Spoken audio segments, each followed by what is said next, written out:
ৰাজ্যৰ ভূমিপুত্ৰ ৰাভাসকলৰ বাবে লৈ আহিছোঁ এক ডাঙৰ খবৰ। বহুদিনীয়া অপেক্ষাৰ অন্তত যোৱাকালি ঘোষণা অসমৰ মুখ্যমন্ত্ৰী ডক্টৰ হিমন্ত বিশ্ব শৰ্মাৰ।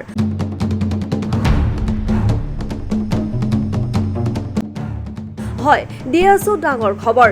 ৰাজ্যৰ খিলঞ্জীয়া ভূমিপুত্ৰ ৰাভা জনগোষ্ঠীয় লোকসকলৰ বাবে এক ডাঙৰ খবৰ। যোৱাকালি লোকসেৱা ভৱনত ঘোষণা কৰিলে অসমৰ মুখ্যমন্ত্ৰী ডক্টৰ হিমন্ত বিশ্ব শৰ্মাই।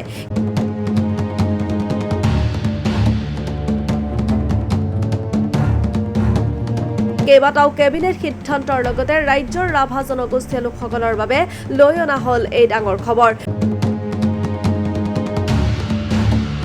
ৰাভা আছং স্বায়ত্তশাসিত পৰিষদীয় অঞ্চলৰ বাহিৰৰ ৰাভা জনগোষ্ঠীয় লোকসকলৰ বাবে এইবাৰ ৰাজ্যত গঠন কৰা হ'ব ৰাভা উন্নয়ন পৰিষদ।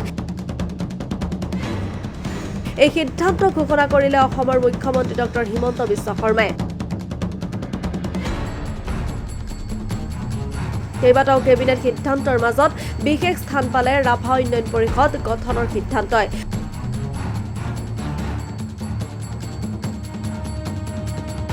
বহুদিনীয়া সপোন যেন পূৰণ হ'বলৈ গৈ আছে ৰাজ্যৰ ৰাভা জনগোষ্ঠীয় লোকসকলৰ।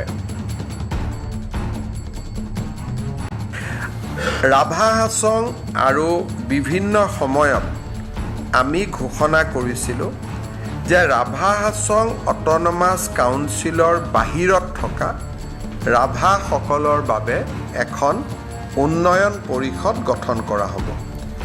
আজি কেবিনেটে ৰাভা ডেভেলপমেণ্ট কাউন্সিল এখন গঠন কৰাৰ বাবে অনুমোদন জনায়, যি মূলতঃ ৰাভা হাছং অঞ্চলৰ বাহিৰত থকা ৰাভাসকলৰ কল্যাণৰ বাবে কাম কৰিব।